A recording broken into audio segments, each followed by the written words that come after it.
Hello everybody, welcome back to another video on the Humor Chat. Today we are back with the latest LEGO news for 2023 and 2024. Now of course, before I begin the video, I just want to say that if you do enjoy or want to keep up to date with all of the latest LEGO news from me, then make sure to subscribe, as well as like the video and turn on notifications, as well as follow me on Instagram and join my Discord server. Links will be down in the description below.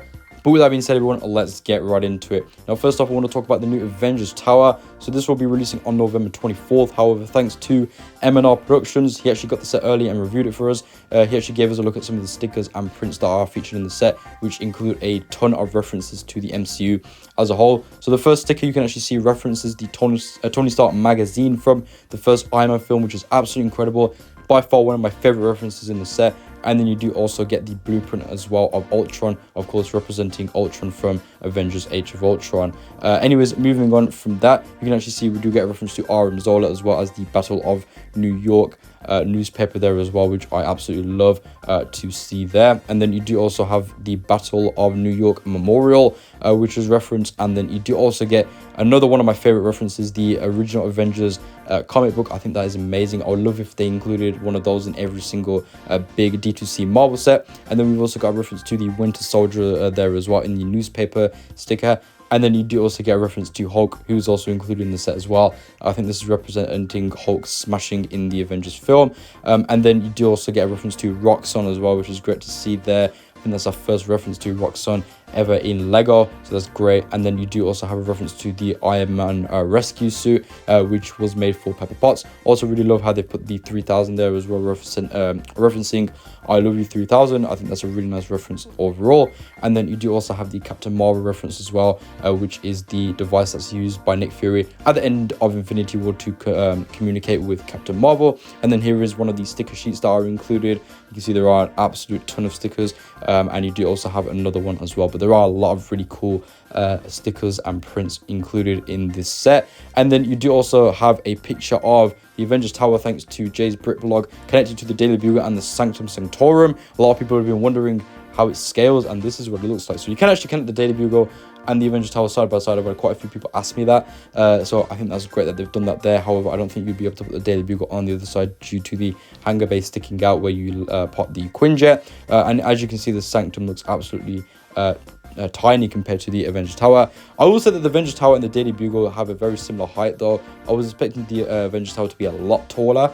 However, of course, it does have that antenna with the Daily Bugle there as well, which gives it a significant amount of height. However, if you ended up taking the antenna off, you know, the Avengers Tower would look significantly larger. So I do appreciate that from LEGO, as the top of the Avengers Tower is actually fully built and isn't just, you know, a few of the little pole pieces added to just give it height. So I do appreciate that from LEGO there, but nonetheless, it still looks really good. Definitely the most modern building that we've ever seen from LEGO. I absolutely love the way it looks. The curvature is really nice of the set as well.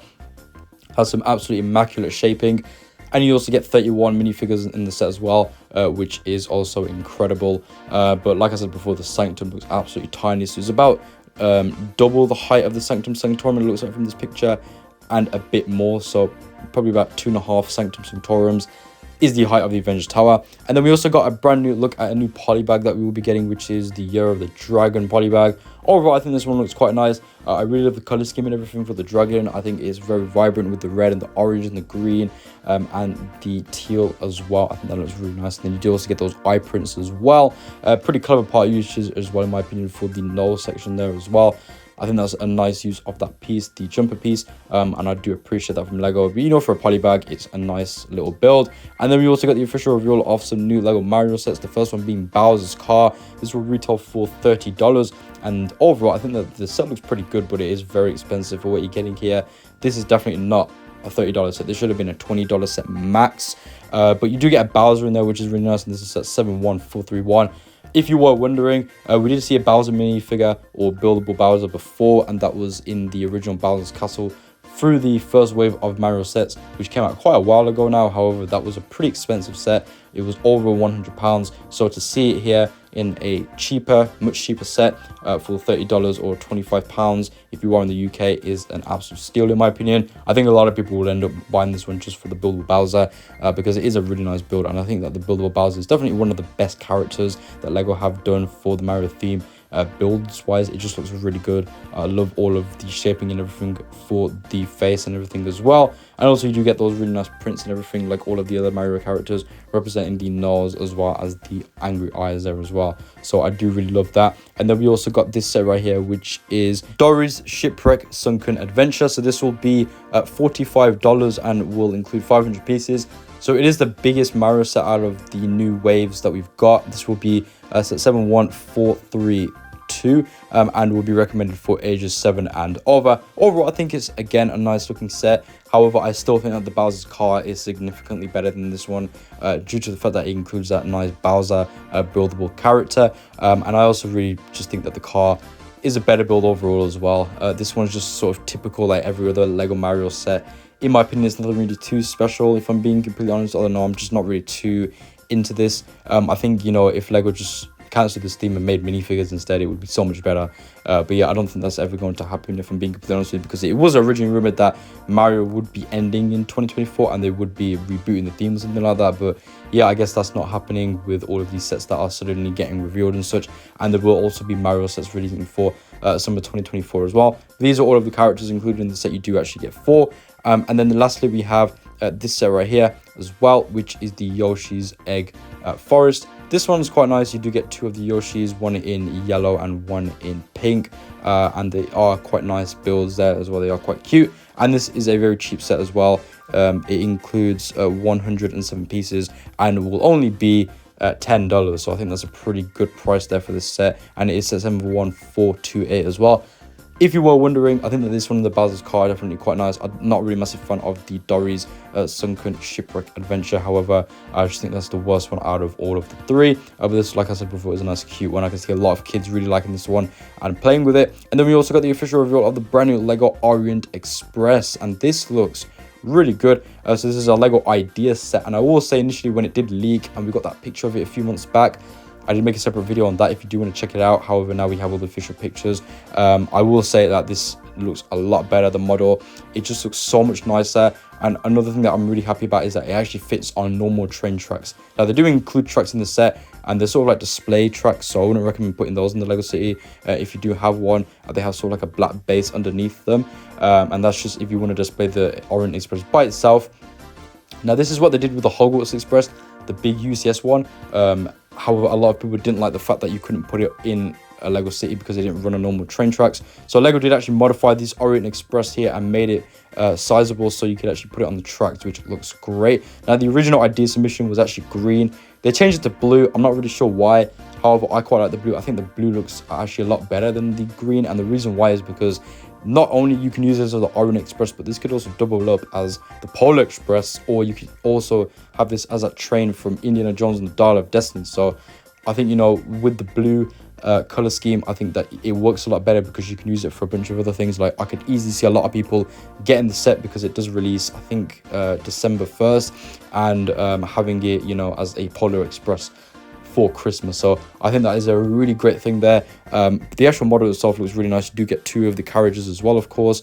It is a very similar design to the Hogwarts Express, the new play scale version that they released with the Hogsmeade station and everything, but that's fine. I think this one's a lot better though. It is a bit larger. As you can see, the interior is quite spacious.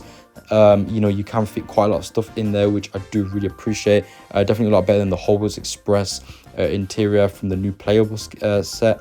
And you can see it's actually a lot longer as well, so I do really like that. And you do also have a bar and everything as well, and you've also got some dining areas, which is something that I really do appreciate from this set. I think that Lego have put quite a lot of really cool interior spaces into this, which I really do like. And you can see the way it opens as well, so you can't open both of the walls. So one of the walls is actually fixed down, and then you open one of them, which I believe is attached to the roof section as well. And then you can see a lifestyle picture as well of the set. You can see it is very long, like I said before. You do get 4 components to the set: the 2 carriages, the front, and then you get the middle part as well. So I do really appreciate that. But comparing it to the person who is actually in this lifestyle picture, you can see that it does size quite well. And here's a closer look at a bit of the extra interior that we do have as well. And then Lego did also provide a lifestyle picture showing all of the minifigures that are included in the set. So you do get 6. And overall, I think that all of these are really good looking minifigures. Obviously, it would have been nice if all of them came with some leg printing, as some of them don't have any leg printing. However, there are some dual molded legs included in the set, and I think some of the facial expressions as well are really good. My favorite minifigure has got to be the guy with the camera. I just think he looks really good there. And then you do also get a few of the train drivers and such as well, which is a nice inclusion, of course, and is a must-have. So I do really appreciate that. Also love how all of their suits and everything match with the color of the Orient Express. And then we also got our first look at the brand new Lego employee of the gift set as well. So this is what every Lego employee gets as their Christmas gift from Lego themselves, and this is set 4002 023, saying 2023 right at the end there as well, and it includes 1464 pieces and is recommended for ages 10 and over. Now, for those of you who are confused as to what theme this is based off, because usually Lego make a Christmas set and they base it off one of their themes. So I think the one that they had last year was based off Friends. The one before that was a Ninjago one, and then they also had a Star Wars one as well, which was that Christmas X-Wing, which looks amazing. This one's actually based off Lego Dots, and it's supposed to represent a gingerbread house. Now, I don't think that too many people are going to be interested in this one. I don't think that people who aren't Lego employees are going to try and get this too much, because it's just not an amazing set in my opinion, especially comparing it to the other ones that we saw. For example, the Ninjago one was a lot better, where it included all of the golden anniversary minifigures and such. But talking about Ninjago, we actually got a look at a brand new Lego headpiece that will be included for the early 2024 sets next year for Ninjago Dragons Rising Season 2, I believe. And essentially what this is a translucent black head. Now, we're actually not sure what character this is because we know nothing about the new season. But overall, I really like that translucent black that they've introduced there. And one thing that I really do like is that they've actually started to introduce a lot of translucent pieces for minifigures. As you can see with Vision, they've introduced the translucent legs and everything with him, and also that translucent cape. And now we have one of the Ninjago villain minifigures, including this translucent black head there with a bit of printing on there as well. So you can actually see the yellow, which is representing the actual face.